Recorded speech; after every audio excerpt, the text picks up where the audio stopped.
Hey, happy Sunday. We are counting down to Thanksgiving, and you are live with another episode of Black Civics, the Black Civics Collective, brought to you by the National Assembly of American Slavery Descendants. We have a video that we want to open up with before we bring in our guest. We are reparationists, and sometimes the lives that happen or the way our lives happen are unfortunately because of circumstance and because of our lack of wealth. And we wind up making decisions that put us in situations that at times can lead to life and death. And so today we want to bring you a message of Dane Brown. We want to honor his life. He is now with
All right.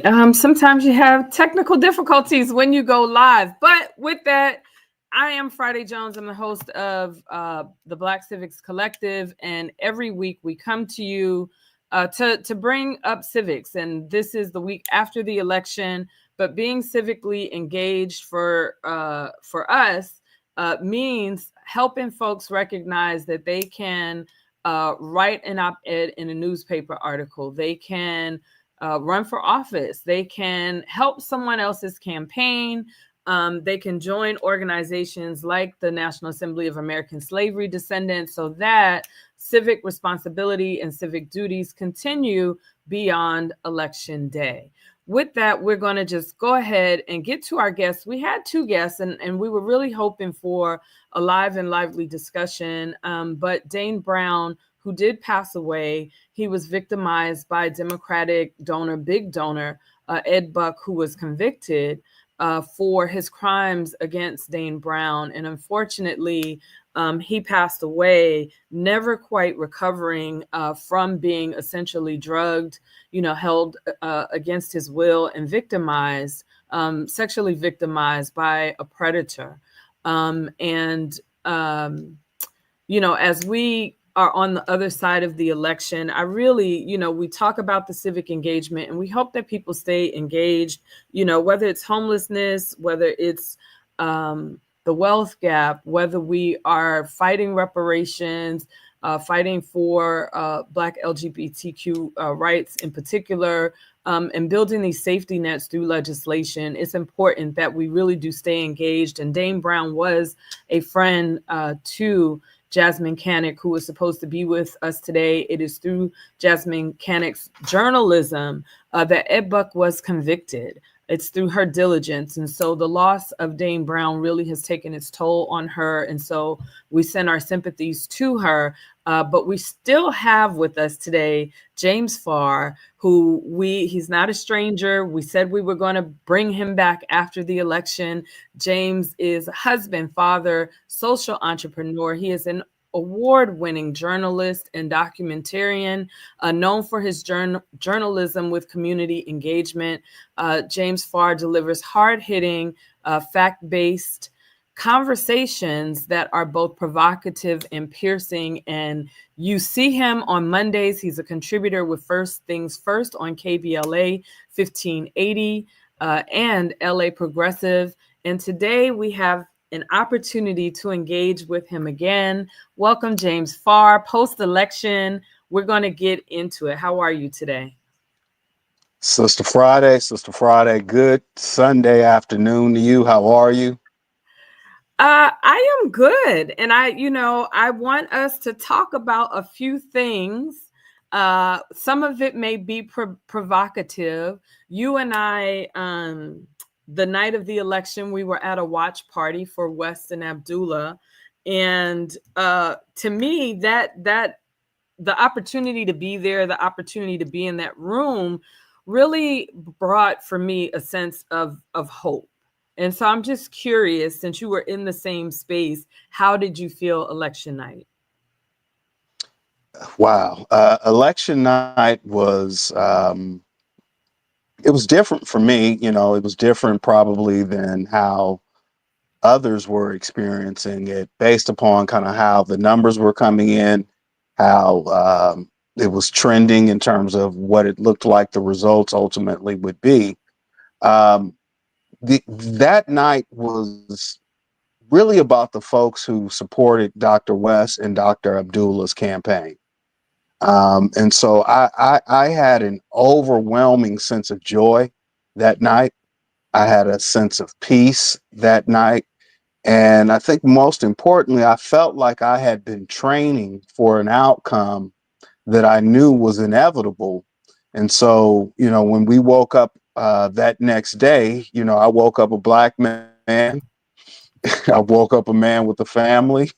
I woke up a man with the same issues that are facing our community and our society at large. Yeah, I mean, honestly, with some of the emotional fallout that we have seen online, it's almost as if people thought, depending on who you were voting for, and I will say it plainly, people who really had their eggs in a basket with our Vice President, Kamala Harris, people thought that overnight their lives would be different. And I think for you and I, because we were West Abdullah and we understood that their race was more than just about winning the presidency and winning the election, I think facing our realities may have been easier than some of what we kind of saw unfolding on social media. Absolutely. I mean, the campaign was based in truth, justice, and love. And so, as you know, you and I and others who were supporters of West, you know, dealt with 107 days of, quite honestly, people just gassing, you know, and saying untruthful things, and they knew better, right? They knew better that to say that a vote for a third party candidate wasn't a vote for Harris, it was a vote for Trump. I mean, the way that that was framed up, you know, and shame on us. And I say us collectively, right? Not you and I, but us as a collective. Shame on us that believed that lie that, you know, this election would come down to the votes of Black men and Black women. And history has shown us that's just not the case. The data shows us that white women are the largest electorate in the country. The data has also shown us historically that white men and white women are the largest group, and they, well, 46 times voted for a white man, right? And the one other time that there was a viable woman on on the top of the ticket, Hillary Clinton, overwhelmingly, you know, the popular vote was hers, but the Electoral College saw otherwise. And 2016 ushered in Donald Trump. And for some of those of us who said, uh-oh, That might have been the first, right? Let's pay attention. The fact that we end up here 8 years later, arguably you could say, had the pandemic and the social justice uprising not happened in 2020, we'd be coming out of Trump's second term. So the fact that we're here, sister, I would have been surprised if Harris won. Uh, that Trump did win. Folks that want to go down a rabbit hole of a theft and cheating. I think two things can be true at the same time. America is racist, and I don't put it past cheating. So let's hold that thought for 1 minute. I want to, I was hoping I could share my, I was hoping I could actually share my screen, but, yeah, I want to share the, what do you call it? The little map of the United States.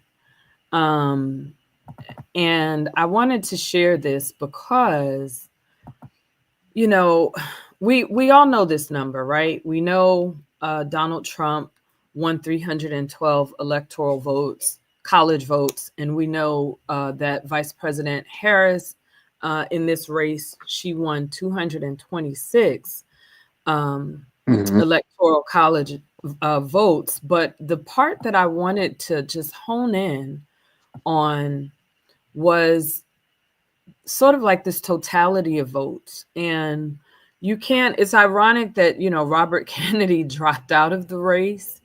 And he still, if you see here, was able to garner, what is this, 0.5%, not 5%, but 0.5%. And then you had Jill Stein also with a 0.5%. And unfortunately, what you didn't see was third party voting to an extent where a third party could get an infusion of matching funds from the federal government. That didn't happen because they would have needed about 1 million votes. I think it's 5% is the percentage, but they would have needed 5% of the total electorate. And because so many people turned out in great numbers, I mean, we had over 150 million voters, and it's almost like maybe 152 million voters once you kind of round up these numbers here. But as much as there was buzz around third party candidate voting, as much as there was a push for something different, there were Muslim voters who chose to vote for Stein and West Abdullah. There were young voters, I think, that turned out quite a bit. And we still can't pierce the veil of this duopoly.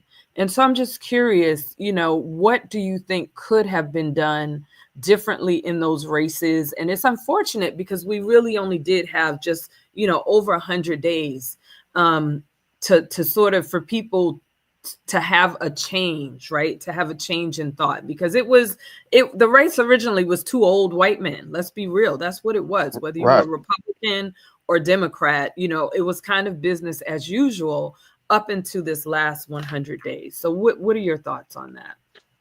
On the third party point, the last time, if my memory serves me correctly, that a third party won the election was back in the 1800s, late 1800s. And so, for quite some time, the better part of the last century, and certainly, going forward, we've only been faced with two options, right? People wanted to point back to, Ross Perot and perhaps even Ralph Nader or Jill Stein in previous elections. I don't know why they got into politics. I can't speak for their reasons and their intention, but I do understand what the West Abdullah campaign's intentions were and what their planks were and the things that they were advocating for. That being said, to the latter part of your question about not being able, third parties not necessarily penetrating into kind of a broader audience. Well, Stein and Kennedy were pretty reasonably funded and had resources, and as you could see, it reflects in the votes that they got, that folks were, aware of them. Um, Unfortunately, the West Abdullah campaign kind of got this boogeyman kind of thing going on, where they were the least funded, right, the least resourced, right. I joked with someone that I'm sure at some of those other watch parties there was very fine cuisine and hors d'oeuvres and I can snacks. quote that as being factual, because I've been told Okay. by those in attendance that things were nice. Right. Things were very nice. Well, I really enjoyed the crackers, right? At our celebration that we were part of, the Ritz crackers, right? And so when you think about West Abdullah and their resources, the truth is, and I think the last time I checked, maybe 65,000 votes. Those were that's not to dismiss those 65,000. You and I are one of them, but these are 65,000 people across this nation who want something different. So we certainly want to raise those folks up and the volunteers, but the West Abdullah, the third party campaigns, you're talking about an infusion of $1 billion coming into a campaign almost overnight, right? And so much so that the Trump's campaign kind of stalled on fundraising, right? But the messaging, the advertisement, the branding, the marketing campaigns, what we saw here in California were different ads than what folks saw in other parts of the nation. And so the propaganda was strong, the fear was heavy. We can question tactics all day long, but the bottom line is the DNC did not motivate enough people to come to the polls. That's just what it is, and it looks like Trump clearly did. So, I'm hopeful for the future. To your question, but I think that the Vice President Harris ran a hope campaign, and hope is not a strategy. Well, hope, worked for Barack Obama, and I think that the electorate has gotten wiser. Hope is great, legislation is better. Absolutely.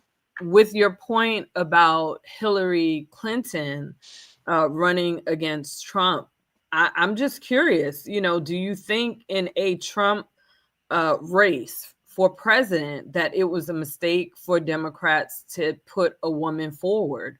I know Barack Obama actually talked about the delegates having an open election for a candidate.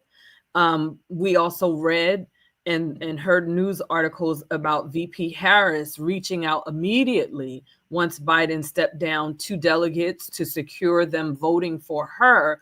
But do you think that was potentially a strategic misstep for the Democratic Party to actually not host some sort of open delegate voting, as opposed to just saying, hey, the VP is sliding in, particularly after someone as strong as a Hillary Clinton had already lost to a Donald Trump? Maybe if the other candidate was someone else, that strategy might have been fine, but we always say hindsight is 2020. Do you think that that was the right thing for them to do?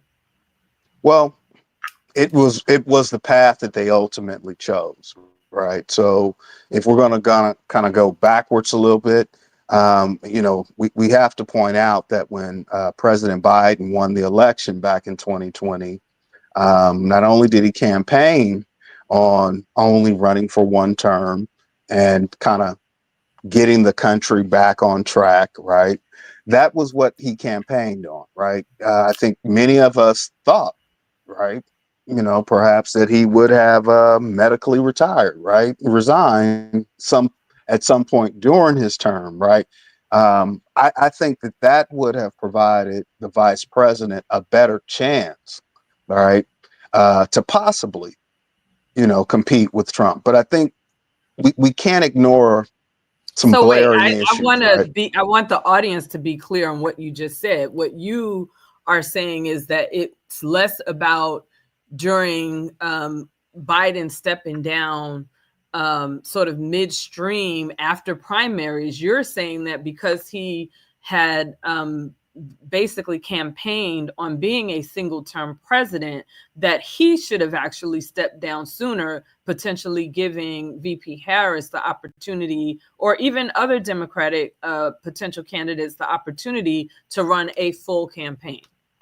Is that what I'm hearing Yes, you saying? that's exactly what I'm saying, is that, you know, what his promise was in 2020 was one term, getting the country back to, you know, on the right path, and then clearing the pathway. But here's the obvious, is what we know, is that, you know, it was problematic for a Black woman, right? It was problematic for a woman, period.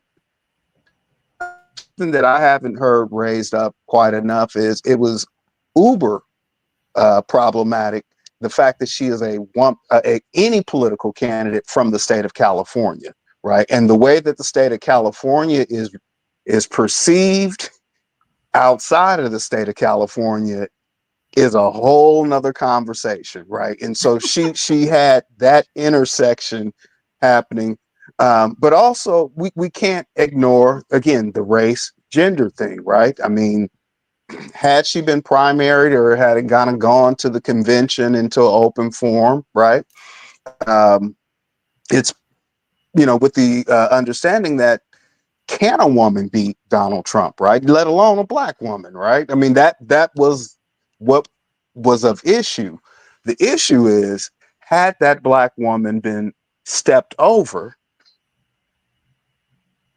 Trump wins anyway, right? I mean, this was a fast moving wave of I've heard some refer to it as colonial settler kind of syndrome type thing, where this party, the Republican Party, has been taken over by a extreme right wing of white folks. The other white folks who say they're not that way, they just benefit from it, right? They don't may not necessarily be completely down with it, right? But this election, this term, was about whiteness and preserving white status and white position. And those are things that I've espoused and others have espoused, but we were told to be quiet. It's not the right time. Don't say that. Well, you know, in terms of things to not say, and I may catch a little flack with you, you know, the run on argument, you know, a Black woman,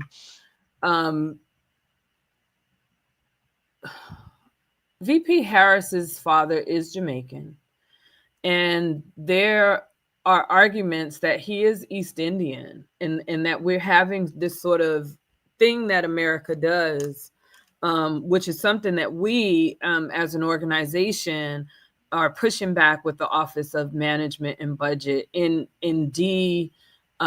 sort of centralizing this idea of Blackness, right? If you're not ethnic white European, you kind of fall into this other bucket. And as a people, we've gone through the different names: mulatto, Black, Negro, colored, all through different periods of time. And here we have a woman who, you know, she was at Howard University 4 years before I was, right? And one of my really good friends, who is from Trinidad and Tobago, her dad is East Indian and her mom is a Black Caribbean woman.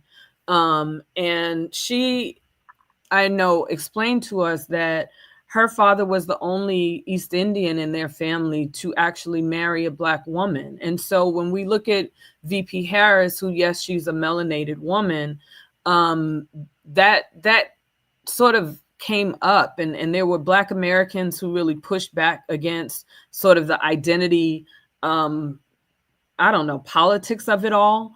But when you look at the results and the overwhelming number of white men and white women who came out almost in sort of this solidarity of whiteness behind Donald Trump, how do we kind of as a people, and I've talked about my lineage. My folks are from North and South Carolina, enslavement on both sides. I got some indigenous stuff floating around, I got some Caribbean stuff floating around, but for the most part 3 out of the 4 of my grandparents are good old Americans. And how do we sort of reconcile that conversation within community?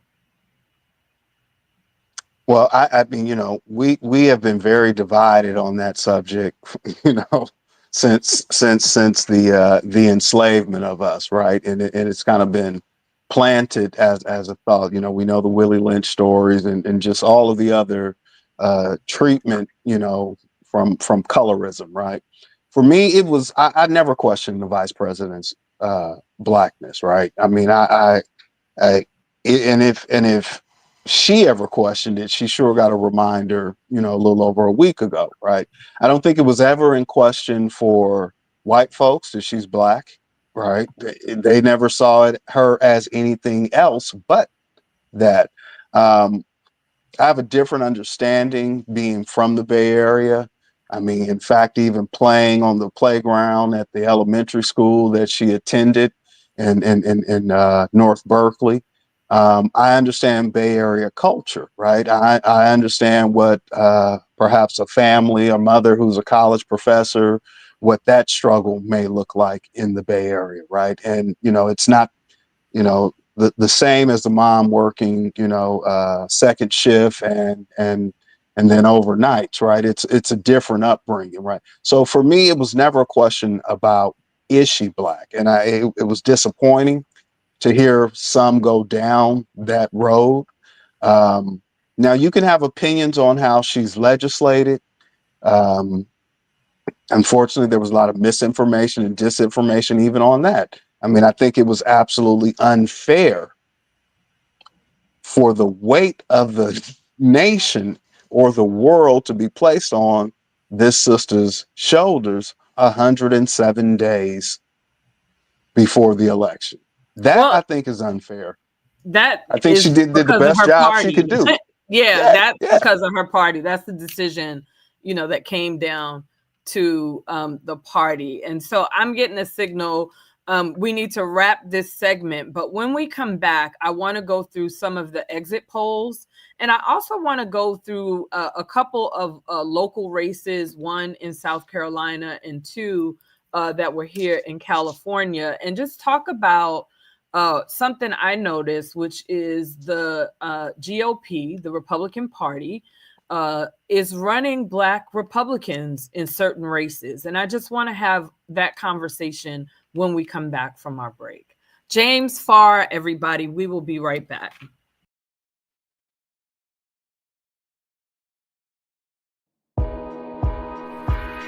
Welcome. We are the National Assembly of American Slavery Descendants. Our mission is to advance the national movement for reparations.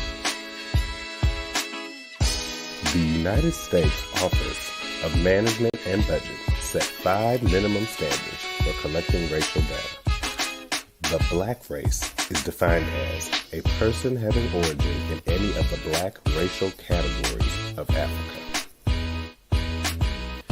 NAASD has recommended that the OMB disaggregate data to accomplish 3 goals: decouple race from ethnicity, create an ethnic term that exclusively identifies descendants of persons enslaved in the United States, and create an ethnic term that preserves the American freedmen political status.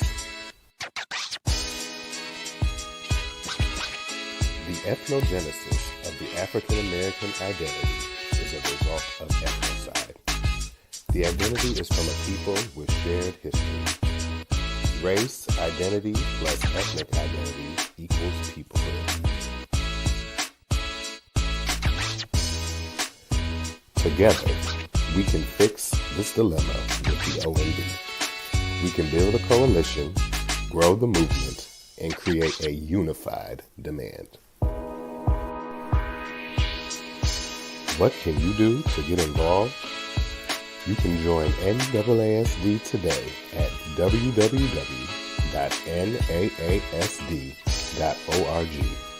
You can email the OMB using our toolkit, or you can donate to NAASD so that we can continue this work.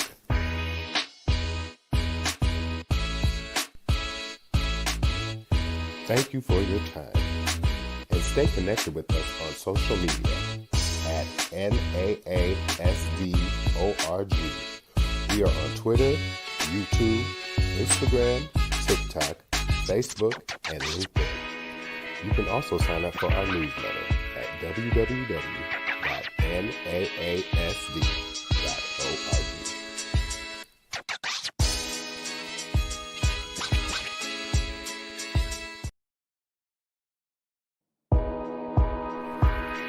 Welcome.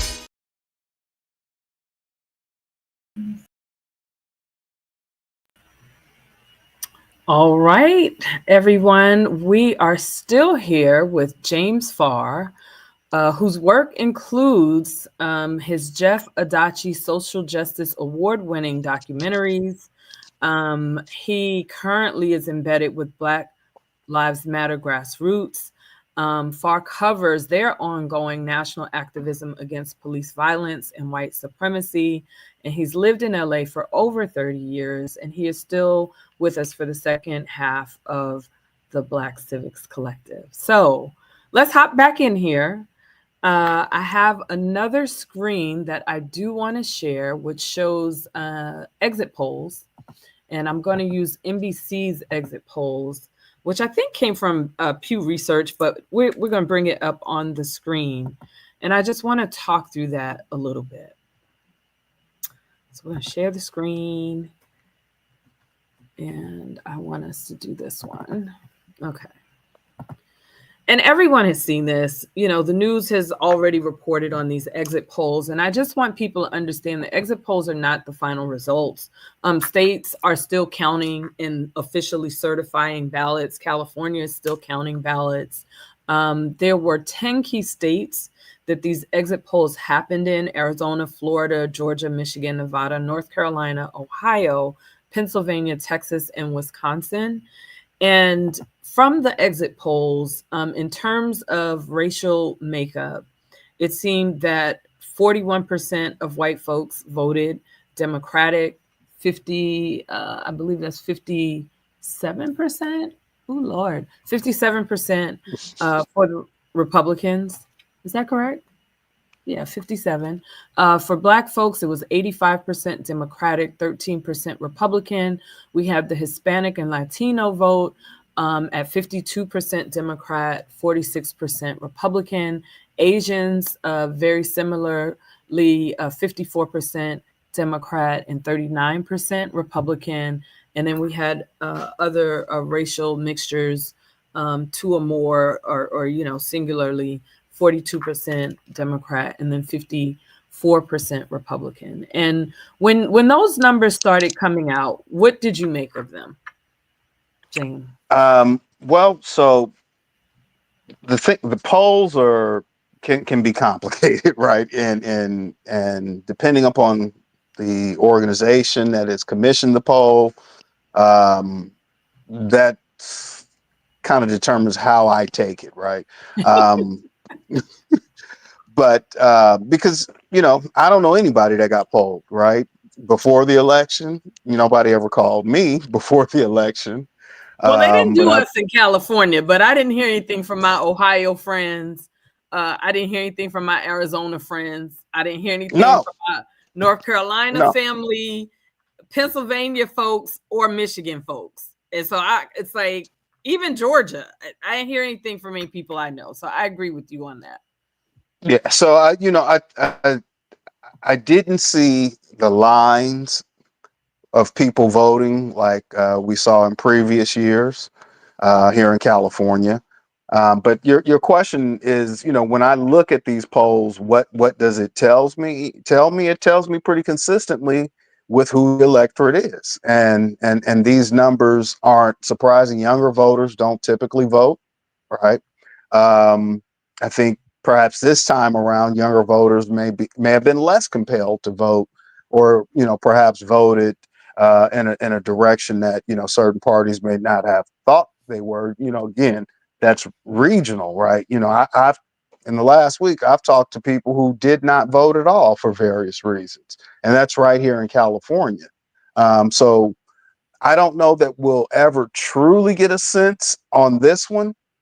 And depending upon where you are in the country, you know, some people openly wore their support for Trump here in our communities.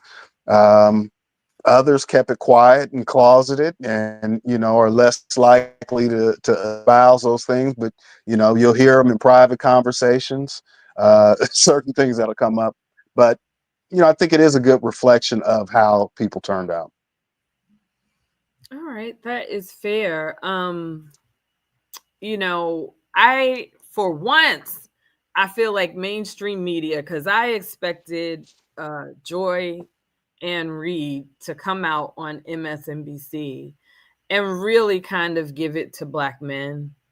And there was a women, what is it? Black Women Win. The women who have, they got behind VP Harris. They did fundraising for her. They held, weekly meetings, in that 100 days once it was decided that she was going to be the Democratic candidate. And on that call, she actually held white men, women, and Hispanic men to the carpet. She didn't actually call Black men to the carpet. And I was almost really stunned by that, because I feel that, Black men were really scapegoated leading up to the election. Some of the commentary that came from former President Barack Obama, it was a lot, I think, that we kind of saw. And as a reparationist, the Black family is paramount. It's part of what almost systemically through policy, we've seen the ability to maintain Black families has just been hard because of actual legislation. And that goes all the way back to the times of enslavement in this country. Post-enslavement, we had the convict leasing, which means men were being taken out and continued harm, right, in our households, because men were being arrested for vagrancy, for standing around, for whatever the whim was of the day. We went through the lynching era, and the lynching era was really about terrorism with Black men. After our world wars, and Black men were fighting in foreign countries and abroad and being stripped of their Second Amendment rights to bear arms and ultimately protect their families. We can go through the 1960s with public housing, and the rules around a man could not be in your home, but the state will provide this home if you again are in this broken family. And so we as a country have really just subjugated Black men to a point of existence where they cannot be our protectors. And it was really hard to see Black men sort of before the election being scapegoated. And then we see the results after the fact, and we see that that's not the case. And if you look at prior races, there are only few voting points difference between Black men and women, which means we as households are really standing up together in our political strategies. Sure. And so what do you say to some of what you saw during this cycle? It was the most disappointing, hurtful, right? One of the things I was concerned about early on was I saw this divide, right? I saw this weaponization of, just how convenient it was, right? And how acceptable that it was, right? Like, that Black men don't support Black women, right? And some of the things I heard, Sister Friday, I mean, it was just downright hurtful, right? And I saw it for exactly what it was. And so what I haven't quite seen is enough of people, when we're talking about this reconciliation, You know, when we're looking at restoring, and let me say this, you know, my heart hurts for the sisters, right, whose hearts are hurting because they know in a way that I could never imagine, right, what it feels like to be a Black woman and to be passed up or to be subjugated or to be, you know, the subject to misogynistic views and things. I know nothing about that, right? What I do know is what it is to be a Black man with a target on your back, right? And how that informs us in a way that I know my sisters, you know, there's some empathy there, right? Some of you are mothers to sons and you have brothers and you have fathers, but you know, in some instances, you know, there has been such a safe passage for you in some spaces that, you know, the way brothers have to move, it informs our every decision, right? Everything we do, you know, someone like me who thinks about things through a critical race theories lens, right? It informs me. Um, and so for it to be so convenient, so digestible, so repeatable, right? You know, it was hurtful, right? And that is part of the restoration that we need to have happen also in community because I know you know, and I'm not saying you're one of those people, but I know you know even that Trump brother would come to your aid in a heartbeat if he saw his sister out there in trouble, right? There's no question about Trump shirt and all, right? Me and my West shirt and all would run to Kamala's. So if that part just really, I think it set us back. I think it was unfair. I think it was condescending, and it was certainly insulting. Do you think with this sort of fear of Project 2025 and this idea that all of the sort of white racist zealots who are now going to feel empowered with Trump being at the White House, do you think in terms of what I call divine masculinity, you know, men being protectors, men looking out for community, but honestly, in my community, I see that. Like that's normalized here where I live. But Hmm. do you think that we will see more men turning up, more Black men in particular, turning up in community, turning up to be of service just because this is a time that feels like the family needs extra protection with this president in power and then with the people that voted for him and their reasons for voting for him? Sure. Yeah. I mean, I think we already see that, right? I mean, as you said, in your community, in my community, these are things that are very normalized, right? There are some segments of our community that, you know, I wish they do better, right? Do different and do better. But in terms of, you know, this ratcheting up of white supremacy or white folks acting out, right? I mean, I think we've seen cycles throughout history where that shows up in many different ways. At 51 years old, I'm no more concerned about it today than I was, you know, 10 or 12 days ago, right? You know, what I have seen is an increase of state-sponsored violence. I have been in community and across this country. Specifically, I was in Buffalo, New York, in the weeks after a white supremacist terrorist stalking, executing, and then dispatching Black folks while shopping on a Saturday afternoon, right? Minding their own Black business, right? Right. So, you know, I certainly don't want to see an increase, right? And I'm not inviting nuts to increase that, right? But, you know, we always have had to be vigilant, right? You know, and perhaps some of us who have been more comfortable in other spaces, they don't necessarily know that you with them, right? They Mm. may still see you as who you are, right? You know, so um, you know, we all have to be vigilant. That's all. Amen That's to the that. Black Head on a experience. swivel. That is the experience in this That's the Black experience. in this country. I agree 1,000%. You know, we can spot the police 2 lights down, right? I mean, it's Okay. just that there's some things that pathologically we have learned as coping and adaptive techniques and tactics, right? To just go about minding our own Black business. Right. Fair. I'm going to hop into this South Carolina race. This was Clyburn's race. And it's interesting because Greg Marcel Dixon really ran on a reparations campaign. He has some thoughtful ideas about Black farmers in the South. And in 2024, I just want to compare the last 2 races. 2024, we see James Clyburn, who we know is a Democrat. He's a strong Democrat in the federal legislature.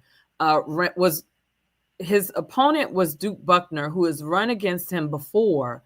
But this time, Duke Buckner ran as a Republican. We have down here Greg Marcel Dixon, who received like 1.6% of the electorate down in South Carolina. He ran on the United Citizens Party, which was a party that was established, I think, in either the 70s or the 80s, specifically to run Black candidates, because the Democratic Party and the Republican parties in South Carolina were restricting Black candidates from running. They basically were moving them out the way. But it's interesting to me that Duke Buckner became a Republican, gaining lead. And if you see the prior race from 2022, the results were different, right? It seems to me like, oh, I wanted to show Marcel. Here we go. I wanted to show this. So, James Clyburn cleaned up in the prior election. Michael Addison was another Democrat. So it was 2 Democrats, and then it was Greg Marcel Dixon. But when he ran, when it was just 2 Democrats, he was able to make more footing. But when they threw a Black Republican in there, then it became a race between the Republican and the Democrat. And so that third party vote kind of got pushed down. And I thought that was an interesting race, and it's interesting because it's someone as strong as Clyburn, Mm-hmm. And so, well, I don't know a lot about the specifics of that particular race, but what I can comment on, and I said I'm not going to come in here and bash the DNC, right? Or at least I will try to keep mutual energy for the Republican Party. The DNC has kind of lost its footing, right? The people who traditionally related to them feel like they can no longer relate to them in many places, right? And again, going back to this whiteness thing, right? Republican is seen as white. Democrats are kind of seen as everybody else, right? And so, while we have some Black Republicans, and I have friends that are Republicans, right? yeah, Black we've had Republicans. Black Republicans come out to town halls who have been Republicans for years. No, I don't hate them. I love everybody, but we're seeing culture now in a way. Why this white nationalism culture. We're seeing people's kitchen table conversations in a way that otherwise was not considered to be politically correct, right? And so we're really just seeing how America really feels. And for some, aligning with this part of a feeling is the right feeling for them to get the results that they're looking for. But it wouldn't surprise me that in a space like where Representative Clyburn had such a strong hold that you introduce a a Republican, a black Republican, and people are like, well, okay, well, what's up with that, right? You know, because And we see it here. This is a California race with Assembly member Corey Jackson, who's out in Moreno Valley. And this is the first time there was a black Republican run against him. And honestly, he had to defend his seat because yeah, the race, as you see, the race, is close. And this is Corey Jackson, took some lumps because of his vote against Senator Bradford's bills, reparations bills for a state agency and for funding, of that reparations agency. And then ultimately the veto from Gavin Newsom on Kavon Ward's Where's My Land Back bill that Bradford also authored. And I just thought it was really interesting. And even in Isaac Bryant's race, he ran against Keith Koskio.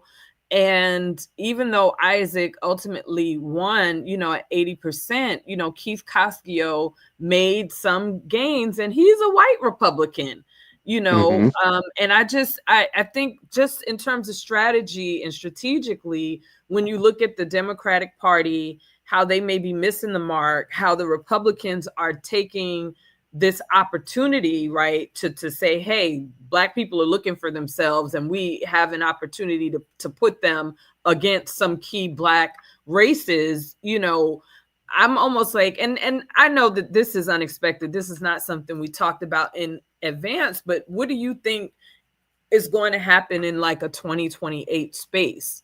Well, first of all, how do you bring black folks into, specifically black men, right? How do you bring us into your party when you've already blamed us for your party's failure, right? That has to be repaired, Sister Friday. Like that has to be acknowledged, because everything you're saying, not me, right? I'm an independent person, now, with the Justice for All party, right? Not me. I'm not moving over, right? And I might have been one of those people that VP Harris couldn't have flipped. But the DNC has to do some real soul searching, right? Really looking into how are they going to, a friend of mine reached out to me just the other day. He said, man, I've been meaning to call you for 2 weeks. I want to catch up about the election. Let's just chop it up or whatever, right? And so we got into the conversation and he said, man, I didn't even vote, right? I said, what? I said, well, who were you going to vote for, right? He said, I was going to vote for Harris. He said, I just ran out of time, right? Oh, wow. This is someone that is, successful, busy, raising a family, in the Bay Area, has been just as impacted and a bunch of other things, right? But he said he couldn't vote for Trump. He said he just couldn't vote for the white man. Like that was his exact language. I said, but it seems like the DNC failed to give you a reason to have some urgency that you had to do this. And his response to me was, he said, family, I'm 53 years old, 52, right? My life has been no different under any president. Wow. And I'm just tripping off the irony of it that this country would elect a felon. He said, because on paper, I was a felon and I couldn't do A, B, C, and D. Right. So for someone like him and the others, they're not called. He said he didn't have any emotional attachment to this process because come the next day, he was going to wake up, his kids going to want something for Christmas, his businesses have to be run, and he still has to move accordingly in the world navigating against white supremacy. And I think just what it is. That's the low turnout that we saw. I have 1 minute with you because we are trying to pull this video on Dane Brown and show it at the end of the show. Final thoughts, final words. I'm so grateful that you have your social media up here, James Farr Live. But how can people stay engaged with you? Because you're a little bit of everywhere. I'm here and I'm there at James Farr Live across socials. Tomorrow morning I'll be on with First Things First on KBLA.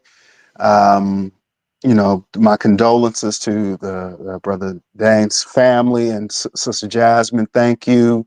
And my heart goes out to you, understanding how close you were to this. This wasn't just a story for you, but thank you for your work in telling this story. And may peace be with you both and all of your families. There we have it. Thank you so much for being with us at the Black Civics Collective. I don't know, maybe we'll do this again after the inauguration, or maybe at the end of the first 100 days when we see what Trump manages to accomplish in his presidency. I'm not holding my breath, at least not for that. But I thank you so much for being here. Definitely in-depth conversation. And I so much appreciate your time, as does the audience here with the Black Civics Collective. Thanks, James. Thank you, Sister Friday. Agape. Agape. All right. So, folks, a couple of things. November 16th, which is next week, Wednesday, NAASD will be hosting our Reparations 2020 Unity Call. We are taking donations right now. This is our end of the year push. We will be pushing for donations through the end of 2024. So far, we've raised $3,000 towards our goal. We encourage you to make donations. If there's someone you want to recognize, a birth or a death, we will highlight that for you. But please go to naasd.org to make those donations. And we're going to wrap our show today with in memoriam, Dane Brown. Thank you all so much for being here with us today.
Affordable health insurance plans.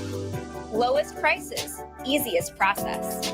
We are getting tragic new details about a man who testified against convicted Democratic donor Ed Buck. Dane Brown, who survived 2 overdoses from drugs allegedly supplied by Buck, has died. His friends say Brown's body was discovered on a sidewalk in South LA last week. His lawsuit against Buck was expected to go to trial next year. Buck has been behind bars following his conviction in 2021 in the overdose deaths of 2 men. The one-time candidate for West Hollywood City Council gave hundreds of thousands of dollars to Democratic candidates.